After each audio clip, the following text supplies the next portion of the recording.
So now we go to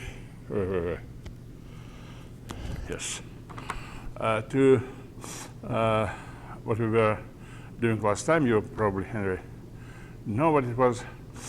And I tried to interrogate precisely as about Galois theory, and again, no, without clear answer. What is your knowledge of the standard course of ordinary differential equations? I don't mean solutions of linear equations, Bernoulli equation, Riccati equation, all this stuff. That's okay. I mean rather general theory, and the first thing which I mean is the theorem of existence and uniqueness of solutions, which for ordinary differential equations. When I studied, I never taught it, but I studied it. This was theorem number 1 in the course. Then after it, we were taught how to solve different particular equations. And now I want not just to use it, but to pretend that everybody knows it. And I don't need to say much about it. So let me formulate what I want to say for manifolds. Certainly, in the classical theory, people consider rather Euclidean spaces, domains Euclidean spaces, but all the theory is local. So we don't need to worry about manifolds. But still I have a manifold M.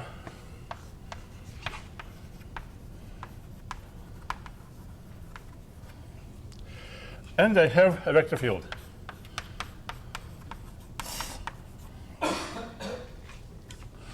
I assume, although certainly this is not precisely necessary, but I assume that this vector field is non-vanishing. Non-vanishing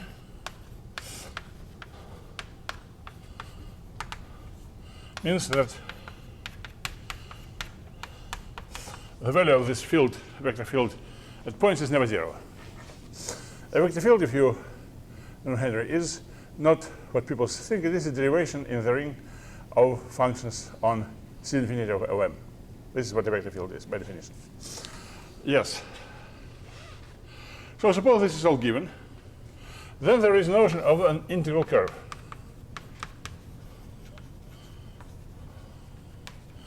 An integral curve for this field, first of all, is a parameterized curve. So gamma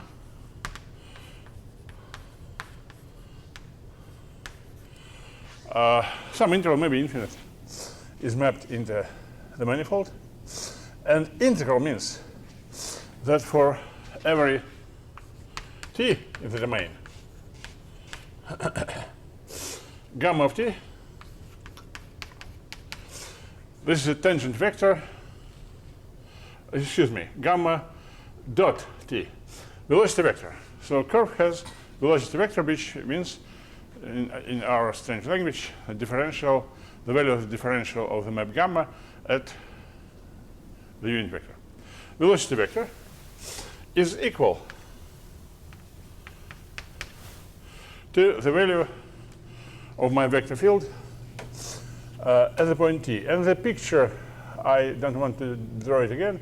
You just imagine the vector field, such a family of arrows, and a curve which everywhere tangent to these arrows is sometimes people call it a trajectory, whatever. Now the theorem which I mean states the following.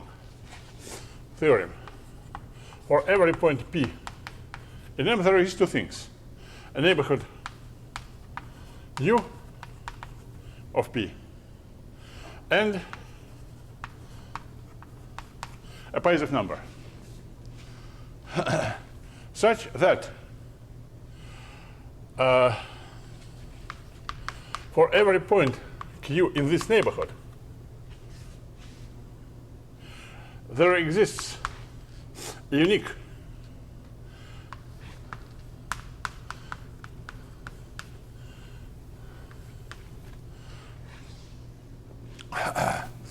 curve defined with parameter values between negative epsilon and epsilon, so that gamma q of 0 is q, and it is a trajectory. It is, and it is an integral curve.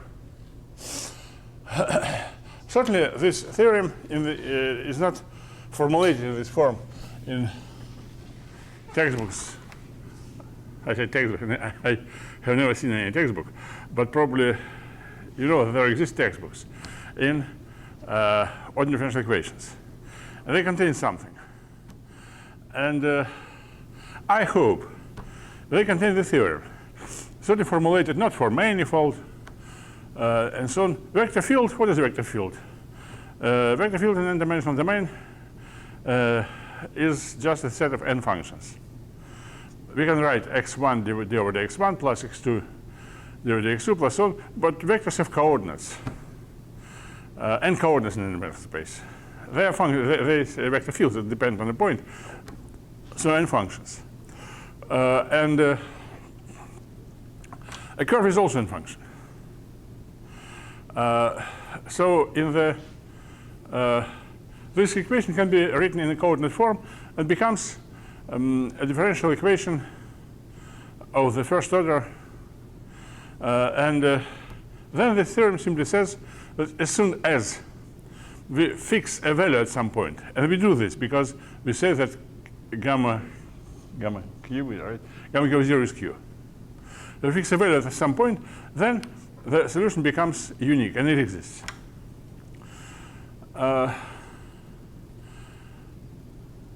So you can imagine the theorem.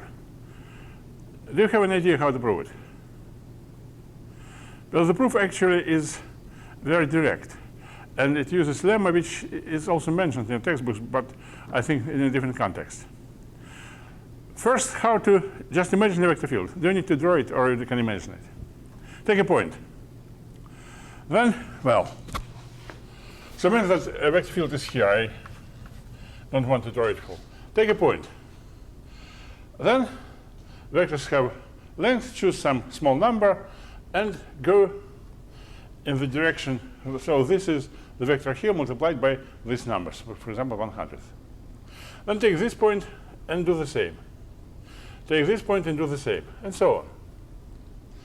You get a polygonal line, right? Do you know how it's called? This you should know. Whatever else you don't know, but this you know, because it's called the Euler polygonal line. Certainly, this curve, polygonal curve, I don't know, polygonal line, I don't know precise terminology. So this curve set depends on the sizes of, on this number by which you multiply the vector. So actually, you can draw a sequence of such curves. Take this number equal to 1/2, 1/3, 1/4, and so on. You get a family of this curve. And then I say that this sequence of curves have a limit. Why it has a limit? Why does it have a limit? You maybe know from analysis in very different contexts a statement which is called the Arcello-Ascoli lemma. This is lemma used in analysis in many, but precisely this is the reason why the limit exists. And as soon as this exists, it is very easy to prove that this is a trajectory, that this satisfies your system of differential equations. What else? What else? Nothing else. You have this uniqueness is not a problem. There is 3 lines of proof. So this is how it is done, at least in textbooks which I used for preparation of my undergraduate exams in ordinary differential equations long ago. I mention it mostly because I want to say that this theorem is standard, easy to prove, and I will not prove it definitely, but I will just use it. I will use it in the statement which is, you can see on the board there. Questions about this? No questions. Maria, you should give me a question. your equation to me. No? You? No.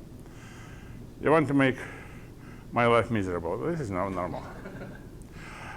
So let me go further. So I assume, whatever you think about it, that the statement which is formulated now on the board, this one, let me have it. Then the following. I take all this.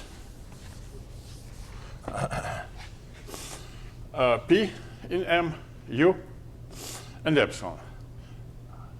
It was written here, right? So I have a gamma for Q in U. I have a gamma Q.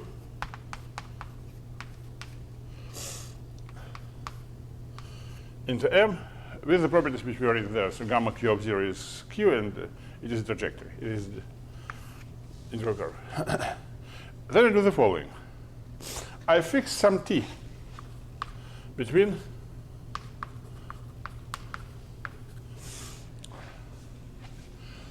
then I take gamma Q of T. And just to use different notations, I denote as phi T of Q. So here's what happens. This is Q. This is my trajectory. Q is gamma Q of 0. And this is maybe gamma Q of T.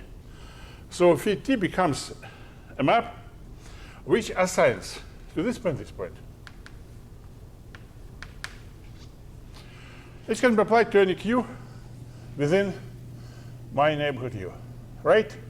Right. Now, next thing, I want to say something about this map phi T. And the first thing which I want to say is the following.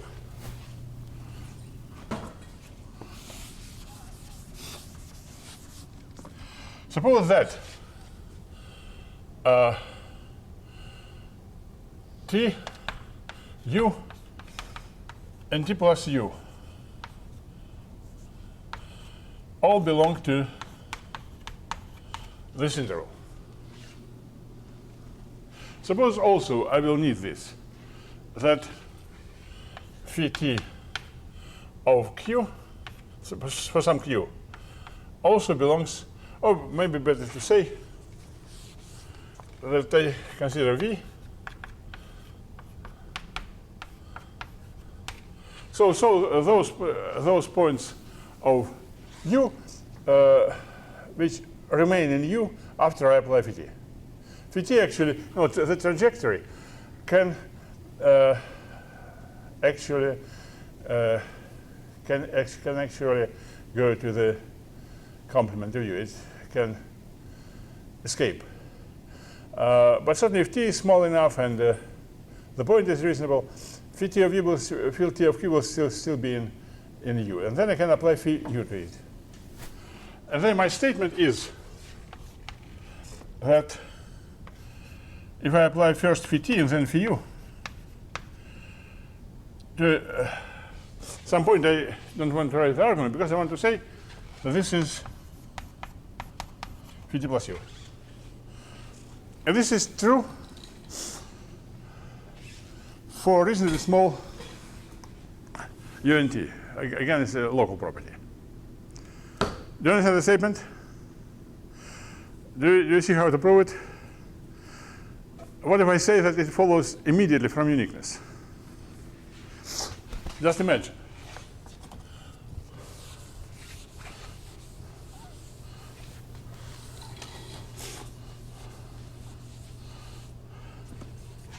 But you take this point Q. See it? This is my integral curve. Q is gamma Q of 0. Here I take gamma Q of T. Right? This is the same as phi T of Q. What do you think, my friends, of the integral curve which exists in unique through this point? But this is an integral curve. right? And there are no other unique recursive simply because it is unique for this point. So actually, if you take gamma phi t, gamma phi, yes, let me write. So yes, the same curve is gamma phi, I can write gamma q of t, gamma phi t of q, right? Not quite, because they have different parameterization. From the point of view of this curve, gamma q, the value of parameter is t here, right? From the point of view of this curve, value of parameter is 0 here. So I can write that this applied to u is the same as gamma q applied to u plus t, because the curves are the same, but the parameters are different by t, which is precisely the statement which is here. This is phi u plus t of q, and this is phi u of phi t of q, and they're the same. This is how to say the main thing, the only thing, which I need to say, which I need actually to convince you of. So technically, this is the main thing. Phi t phi u is equal to phi t plus u. Whenever this is defined, because everything, if phi t and phi u, defined for sufficiently small values of parameter and can be applied to points in some open set. But whenever everything is defined, the left-hand side is equal to the right-hand side. The first thing which I want to apply it to is the case when t plus u is equal to 0. So, in particular,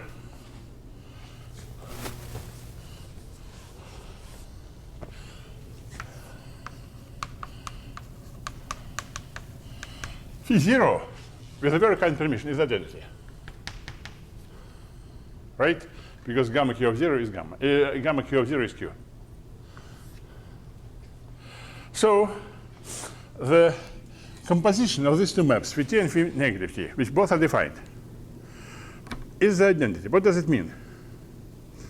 I think personally that it means that phi t is a diffeomorphism, locally given.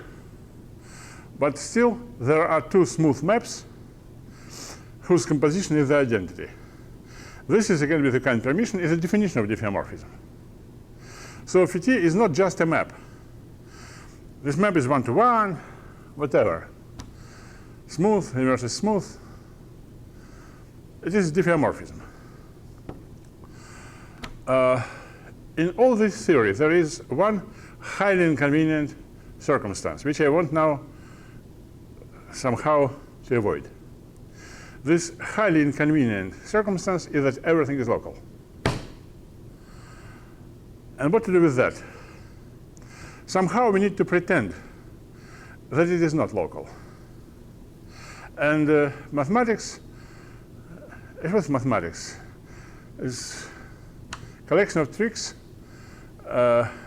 which let you pretend that something is true. A trick, usually there is some spell, some word, which makes everything disappear. Which, in this case, the word which, you know, when you have neighborhoods, epsilons, then what can you do somehow to forget about all these neighborhoods and epsilons? You need to pronounce the word compact. So, suppose for a short moment that the manifold M is compact.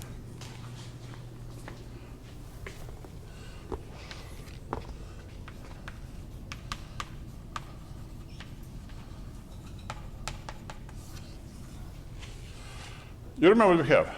We have, for every P, we have a UP, we have epsilon P. Wonderful. But if M is compact, then these UPs, finitely many of them, cover M.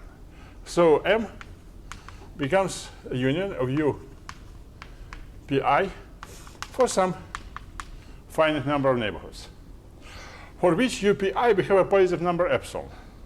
But if we have finitely many positive numbers, you can always find a positive number which is still less, right? So that epsilon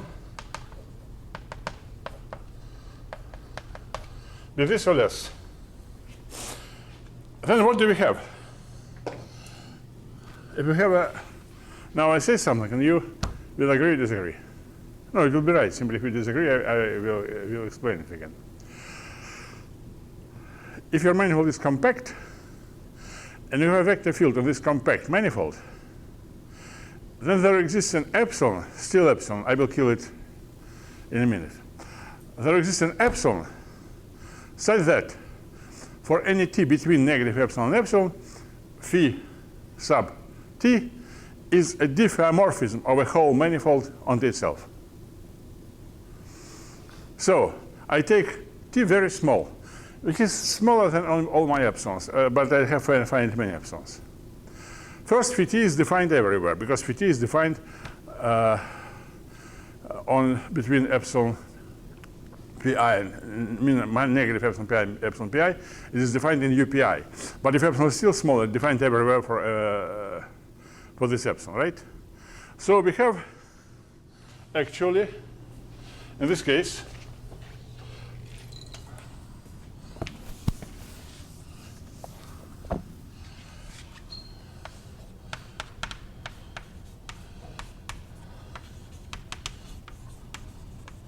this is diffeomorphism, again because of that. Phi negative t, composition phi t is the identity. T is between negative epsilon and epsilon, but you will see in a moment that we can get rid of this. And when everything is defined, and this is true, right?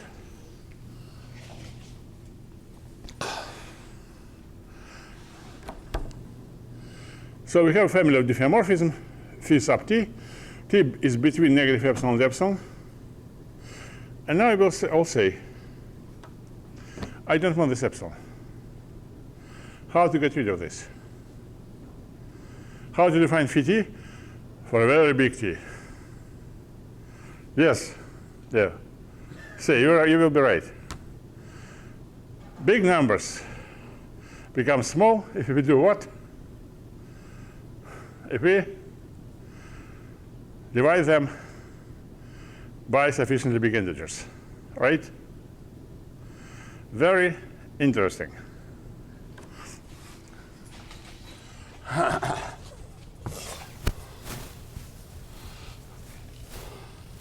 So now assume that t is not between negative epsilon and epsilon.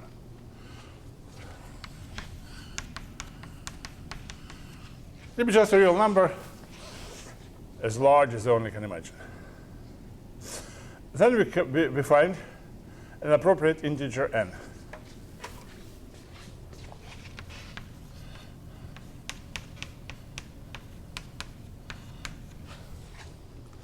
So this is between negative epsilon and epsilon.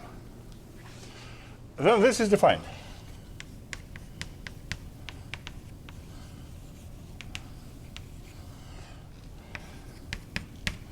Now how to define phi t?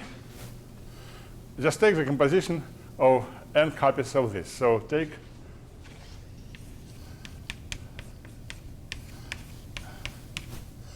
the nth power of this. And you get what you want.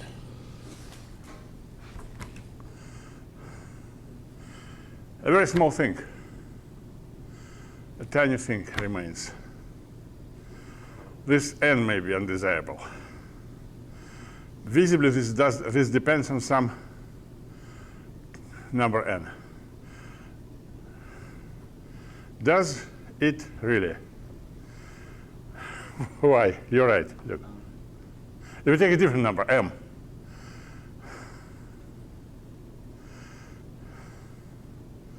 suppose that we do it somebody else. I take n and that guy takes M. And we want to compare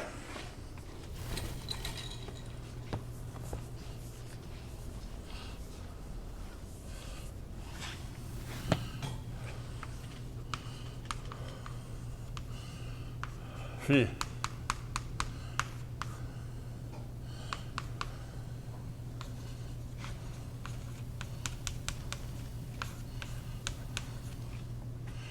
and I say this is the same. Well, for big M and N it's the same. Why? Because actually phi t n is phi t divided, phi t over n, the same as phi t divided by mn to the power m. Right? And phi m is phi t mn to the power n. Then just plug these expressions, and you will see that in both cases, both things are equal to phi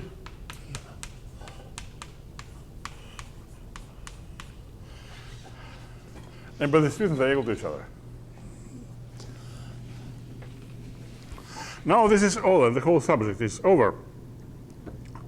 Let me only make several, terminological, psychological, I don't know what else, remarks.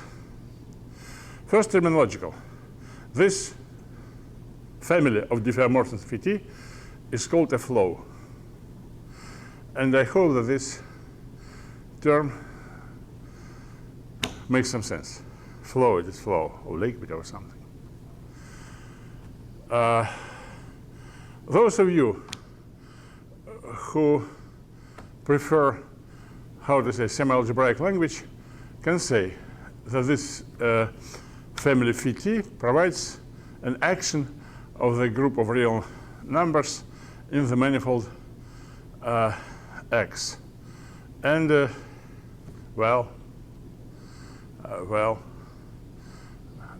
action by diffeomorphisms. If you are still more spoiled by algebra, for example, if you have already taken my course in homological algebra, which I'm going to teach this spring, then you can say that you have a homomorphism of the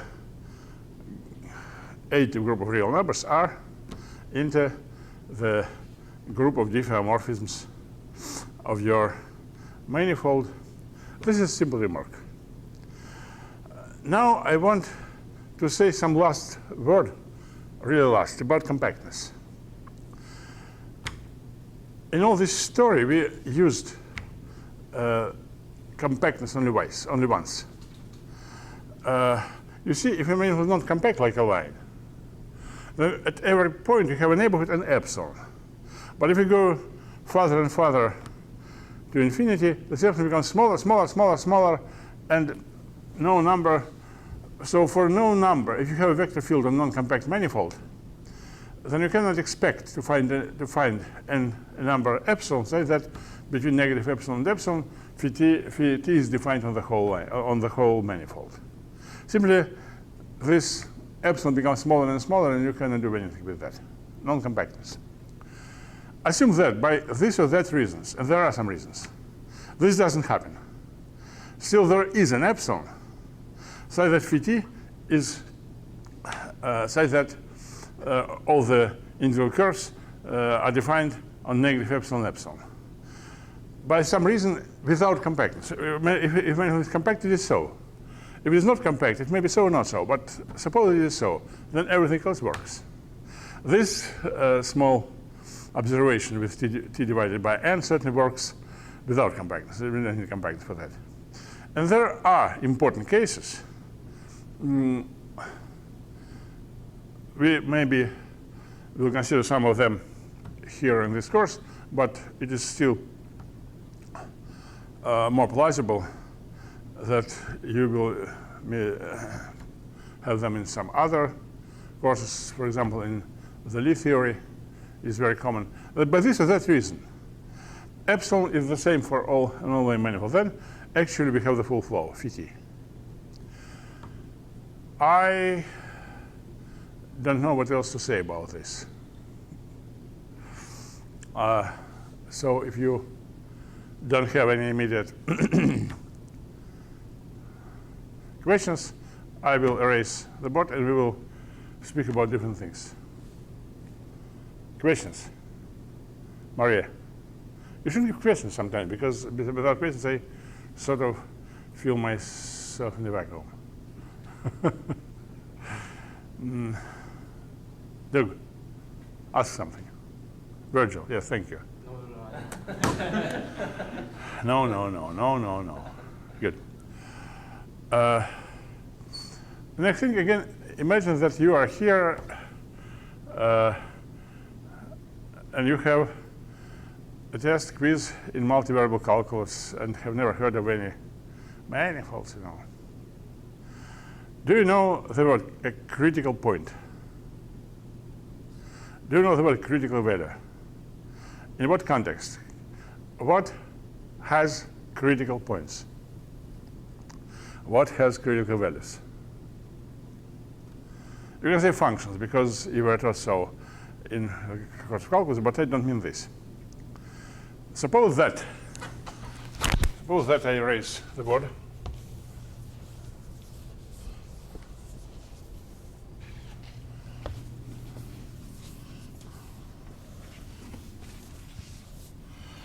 Suppose that we have some smooth map between two manifolds.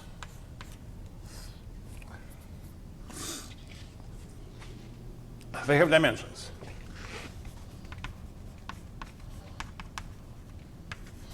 Expectably, they're small case m and small case n. Now, take some point P in M and consider the differential dpf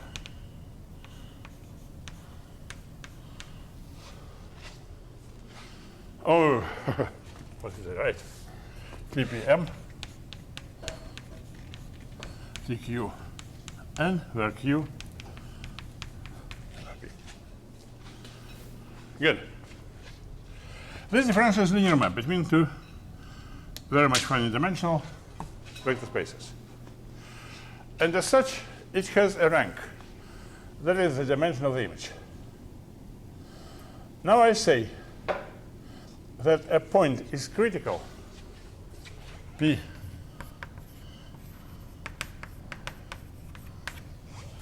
is a critical point if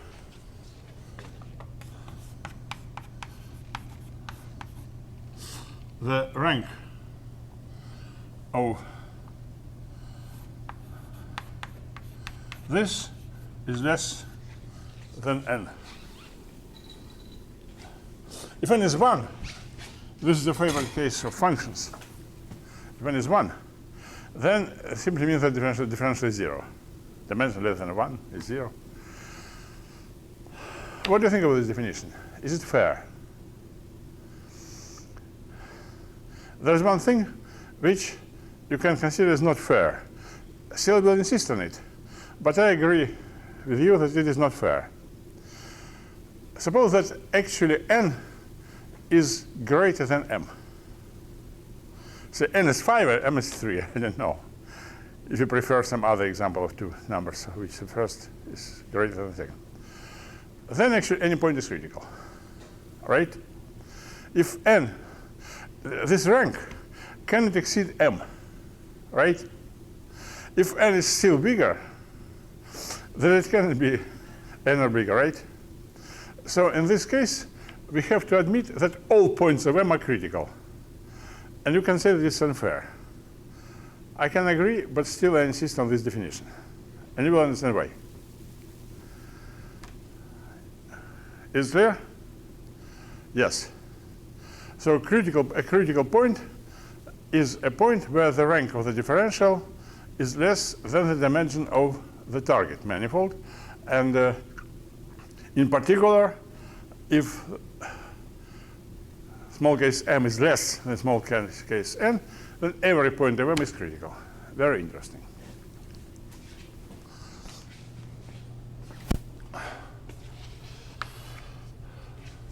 This is critical point, critical value. Q is m. I didn't say. If P is not critical, it is called regular. I will not even write it, but it is still clear. It is too much clear to mention it. Good. So if Q is m, is a critical value. If Q is f of P for some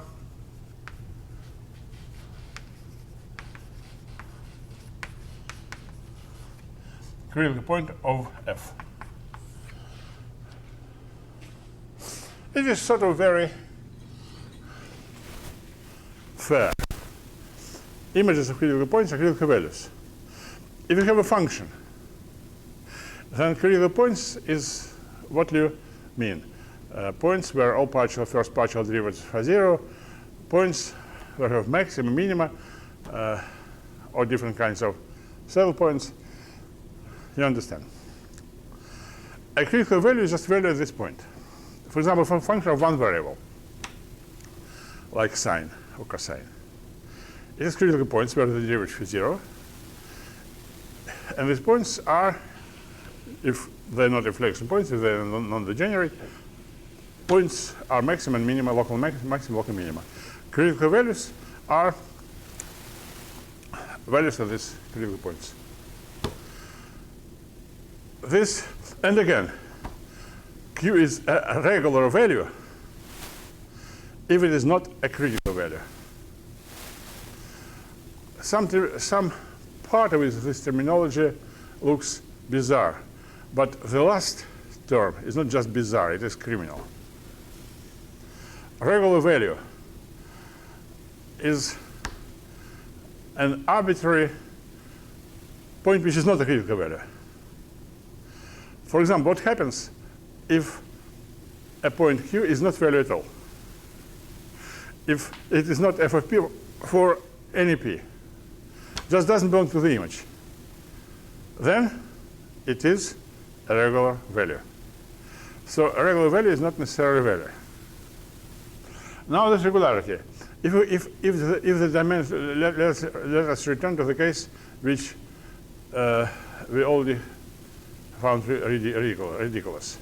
When the dimension of m is less than the dimension of n, then all points of m are critical, no regular points. What are critical values? All values. If all points are critical, then just all values, all points of the image are critical values. What are regular values? We have to admit the most disastrous thing. A point is a regular value if and only if it is not a value at all. We can laugh at this terminology as much as we wish, but still it is very common. And maybe after some time, you will find that it is actually very right. I find it so, although I know precisely the same as you about this. Now we approach one of the, how to say, most commonly used theorem from analysis, which most commonly used in differential topology. But I want to have first your opinion. Suppose that you have some smooth map of m into n. What do you think of full amount of critical points and critical values? Is it possible that all points of m are critical? We say yes, for example, if the dimension of n is greater than the dimension of m. But it is not the only case. Imagine that you have a constant map, just whole manifold M is mapped into one. This is a very much map is very much zero differential. If a manifold M has dimension greater than 0, but if it is 0, then differential is not defined at all. Right? So, and you can imagine a function which actually are constant on some open set. So actually the set of critical points is maybe anything. No restrictions for that, right? What about the set of critical values? Consider examples which we have. A constant map. All points are of a manifold. All points are critical. What about critical values? If it is a constant, then what about critical values? How many of them? 5? 15? No, just one. That value. If we have a map, maybe very much arbitrary map, of say 3-dimensional manifold in the 5-dimensional manifold. Very smooth map. Critical points are all points of M. What about critical values? Critical values form something 3-dimensional in this 5-dimensional manifold, right? Sort of thin. And this is precisely what the theory which I wanted to present to you says. For every smooth map of some manifold M into some manifold N, the set of critical values is, no, I say very small. And I will make it more precise. But theory which I want to mention give you an estimate of the set of critical values, not the critical points. What is very small? How do you measure a small set in a manifold? Actually, in many cases, it is sufficient to say that this simply means that not the whole manifold. There is at least, so one of my statements is that whichever map of a manifold M into manifold N, both have dimension non-zero, positive dimension. Whichever map you take, there is at least one critical regular value. Understand? There always are regular values. This is certainly the weakest theorem. Now, you are experts in analysis and everything. How could you express that the set is small? Do you have any right word for it?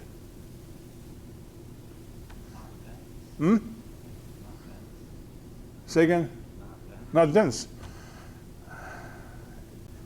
You're too cautious. Certainly not dense is okay. Not dense is okay.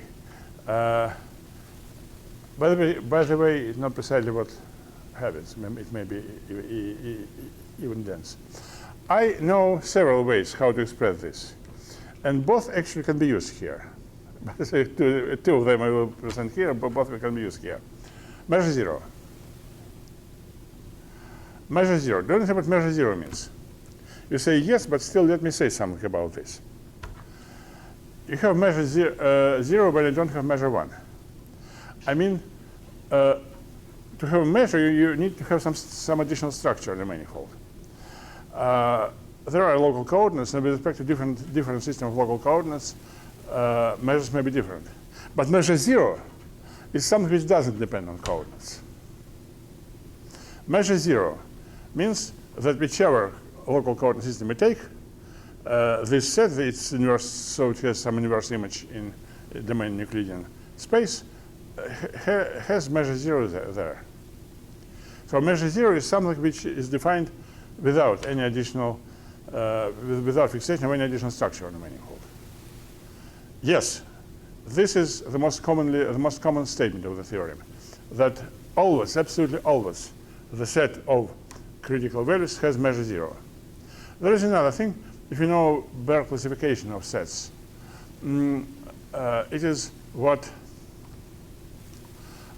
is called G delta. This is F sigma for for the set of critical values. May I say for the complement? The complement of this set is a countable intersection of dense open sets. A countable intersection of dense open sets. It is called dense G delta. I will not use this for my purposes. Normally, it is sufficient to say that this set of critical value is non-empty, or to say that it is the set, as Duke suggested, the set of regular values is dense. So every value can be approximated by regular values. Now, I finish here. I want to say that this theorem which I formulated is called the SARD theorem, S-A-R-D.